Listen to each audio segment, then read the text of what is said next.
Video ini hanya untuk mereka yang punya logika. Bagi yang tidak punya logika, skip aja.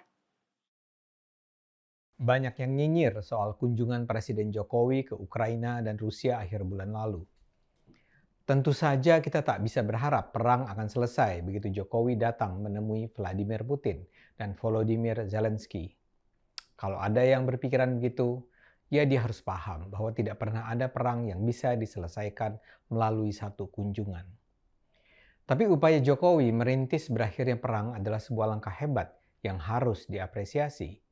Ini menyangkut nyawa jutaan manusia. Karena itu kenyinyiran para haters semacam itu hanya bisa keluar dari mulut mereka yang sudah tak memiliki hati nurani. Banyak yang mungkin tidak tahu. Tidak ada kepala negara lain yang bisa menemui Putin dan Zelensky di era perang ini. Ini menunjukkan penghargaan yang tinggi dari kedua negara terhadap Jokowi. Kalau Jokowi cuma presiden abal-abal, mana mungkin mereka menerima Jokowi dan membicarakan langkah-langkah perdamaian. Dunia sedang terbelah antara yang membela Rusia dan yang membela Ukraina. Yang ini juga terjadi di Indonesia. Di dunia, mereka yang menganggap Rusia melakukan kejahatan kemanusiaan memboikot Rusia. Sejumlah negara adikuasa Barat bahkan mendesak Jokowi tidak mengundang Rusia ke KTT G20 di Bali di akhir tahun nanti. Barat memilih untuk memutus komunikasi dengan Rusia. Mereka mungkin berharap dengan segenap bantuan persenjataan kepada Ukraina plus blokade ekonomi dan politik, Rusia pada akhirnya menyerah. Itu semua sama sekali tak membuahkan hasil sejauh ini. Jokowi memilih untuk mendatangi kedua negara. Dengan begitu dia menunjukkan sikap keindependenan Indonesia. Dia melakukan itu terlepas dari sikap Amerika Serikat yang sampai mengancam akan tidak hadir dalam pertemuan G20 di Bali kalau Indonesia tetap mengundang Putin. Jokowi menganggap penyelesaian perang harus melibatkan kedua pihak yang sedang bertikai. Jokowi percaya berakhirnya perang tidak harus terjadi melalui kekuatan bersenjata. Perdamaian hanya akan bisa tercapai kalau ada komunikasi antara kedua pihak. Perang harus berakhir tidak melalui zero-sum game. Tidak harus berakhir dengan menang dan kalah. Perang bisa diakhiri melalui kesepakatan bersama, mengingat besarnya efek yang ditimbulkan. Sebagian pihak dengan nyinyir berkomentar bahwa inisiatif Jokowi itu tak akan mencapai apa-apa. Ya bisa saja begitu. Tapi memang pilihannya apa? Apa ada negara lain yang berusaha merintis dialog antar kedua negara? Jawabannya, tidak ada. Jokowi adalah satu-satunya kepala negara yang berusaha menjadi jembatan antara Rusia dan Ukraina. Ia menjalankan misi perdamaian ke kedua negara. Ia bahkan mengambil risiko dengan membawa sang istri dalam kunjungan ke Ukraina saat Rusia masih membombardir Kiev. Saat dia datang, memang serangan berhenti. Namun begitu Jokowi dan Ibu Iriana meninggalkan Ukraina, serangan Rusia kembali digencarkan. Apakah itu berarti misi Jokowi gagal? Sama sekali tidak bisa dikatakan begitu. Upaya perdamaian adalah proses yang bertahap, bisa saja sangat panjang dan setiap saat bisa berbelok tanpa diduga. Apalagi ini menyangkut harga diri masing-masing kepala negara. Tapi upaya itu harus dimulai. Ini bukan proses simsalabim. Jokowi mula-mula bertemu dengan Zelensky. Ia kemudian terbang menemui Putin untuk membawa pesan-pesan Zelensky. Kita tidak pernah tahu apa sesungguhnya pesan khusus sang presiden Ukraina yang disampaikan secara lisan kepada Jokowi. Di Indonesia ada sejumlah media yang membangun frame bahwa Ukraina membantah bahwa Jokowi membawa pesan tertulis dari Zelensky. Padahal Ukraina tidak pernah membantah, melainkan sekedar menyatakan tidak ada pesan tertulis dari presidennya untuk dibawa Jokowi ke Putin.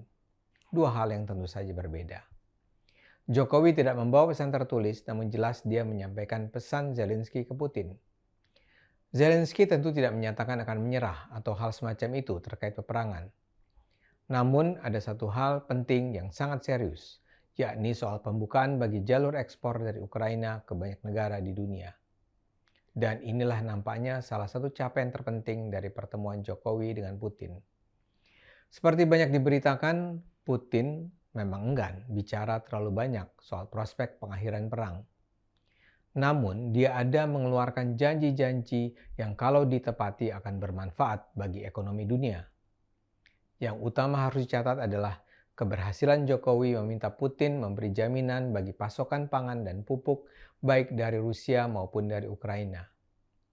Ini adalah soal serius karena ada ratusan juta orang terdampak dengan terganggunya rantai pasok pangan dan pupuk akibat perang, terutama di negara-negara berkembang.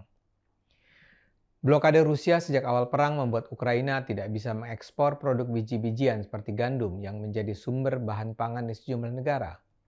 Rusia memblokade arus lalu lintas perdagangan Ukraina yang melintasi Laut Hitam dan Laut Azov. Ranjau laut yang dipasang oleh Angkatan Laut Rusia jumlahnya sangat banyak sehingga membahayakan lalu lintas perdagangan melalui perairan.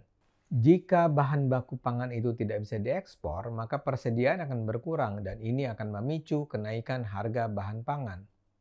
Kenaikan harga bahan pangan berpotensi menimbulkan krisis dan bisa merembet hingga menimbulkan gejolak sosial dan politik.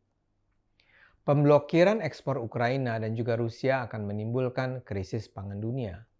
Bagi Indonesia sendiri, impor gandum dari Ukraina memiliki arti penting bagi bisnis pangan. Misalnya saja pada perusahaan tepung terigu. Berdasarkan data Badan Pusat Statistik BPS, impor biji gandum dari Ukraina lebih tinggi dibandingkan negara lain. Impor biji gandum dan meslin dari Ukraina tercatat 2,96 juta ton pada 2020. Diikuti dari Argentina sebesar 2,63 juta ton dan Kanada 2,33 juta ton. Kemudian baru dari Amerika Serikat sebesar 1,27 juta ton. Efek langsungnya belum terlihat saat ini karena baru berlangsung beberapa bulan. Namun untuk kedepannya, terhambatnya arus gandum jelas akan berdampak serius. Seperti dikatakan Jokowi, ada 22 juta ton gandum yang tidak bisa keluar dari Ukraina.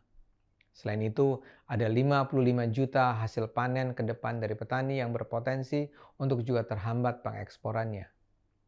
Jika blokade dapat dibuka, jutaan ton bahan pangan dari Ukraina itu dapat dikirimkan kepada masyarakat dunia. Dan ini yang mudah-mudahan akan terwujud. Menurut Jokowi, Putin bersedia melepas blokade di Laut Hitam. Di sisi lain, Putin menjamin keamanan pasokan pangan dan pupuk ke berbagai negara sehingga tidak menimbulkan krisis pangan.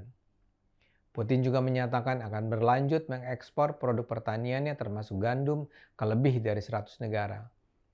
Dia secara khusus menekankan akan sepenuhnya memenuhi permintaan produsen pertanian di Indonesia dan negara-negara sahabat lainnya untuk pupuk nitrogen, fosfor, dan kalium, serta bahan baku untuk produksi di negara-negara tersebut.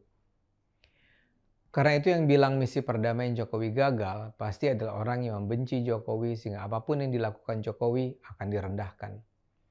Atau orang itu adalah orang yang tak memiliki pengetahuan cukup untuk bicara.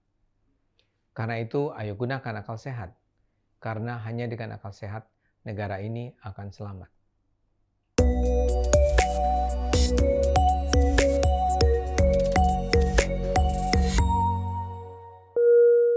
Video ini hanya untuk mereka yang punya logika. Bagi yang tidak punya logika, skip aja.